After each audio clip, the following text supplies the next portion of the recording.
যে কর্নিয়াতে যে ইনজুরিটা হচ্ছে এটা আসলে কাকে আমরা ইনজুরি বলবো? অনেক সময় দেখা যায় যে দৈনন্দিন কাজকর্মের মধ্যে হয়তো আমি চোখটা একটু জোরে ঘষা লেগে গেল অথবা যে কোনো একটা দিয়ে হয়তো একটু খোঁচা লেগে গেল, সেক্ষেত্রে কি আসলে আমরা ইনজুরি বলবো কিনা? হয়তো চোখ দিয়ে পানি পড়ছে, কখন আমরা বলবো যে হ্যাঁ কর্নিয়াতে আসলে ইনজুরি হয়েছে? আচ্ছা, কর্নিয়াতে ইনজুরি যে কোনোভাবে হতে পারে। খুব কমনলি যেমন হাউসহোল্ড কাজ করার সময় কিংবা খেতে খামারে কাজ করার সময় এটা হতে পারে। ইভেন মায়েরা যখন বাচ্চাকে দুধ খাওয়ায়, এটা একটা কমন কজ বাংলাদেশে, সেই ছোটো বাচ্চাদের নেইলেও কিন্তু আঘাত পেতে পারে। তো এখন আঘাত পাওয়ার সাথে সাথেই যে ইনফেকশন হবে তা কিন্তু নয়। অর্থাৎ কর্নিয়াতে আমরা জানি, যদি অ্যানাটমি চিন্তা করি তাহলে এখানে 5টা লেয়ার আছে। প্রথমে যে লেয়ারটা থাকে টেপিথেলিয়াম, এই লেয়ারে আঘাত যদি পায়ও তাহলে আসলে কিন্তু ইনফেকশন হয় না।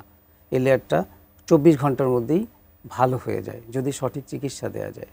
কিন্তু যখনই এই লেয়ারের পিছনের লেয়ারগুলো আক্রান্ত হতে থাকে তখন কিন্তু ইনফেকশনটা বৃদ্ধি পেতে থাকে এবং সেক্ষেত্রে পেশেন্টেরও সিমটম বাড়তে থাকে, যেমন পানি পড়া বেড়ে যায়, চোখে ব্যথা হয়, চোখে ময়লা আসতে থাকে এবং সবচেয়ে বড় যে কারণটা দিয়ে বোঝা যায় যে তার কর্নিয়া এফেক্ট হয়েছে সেটা হলো সে আলোর দিকে তাকাতে পারে না।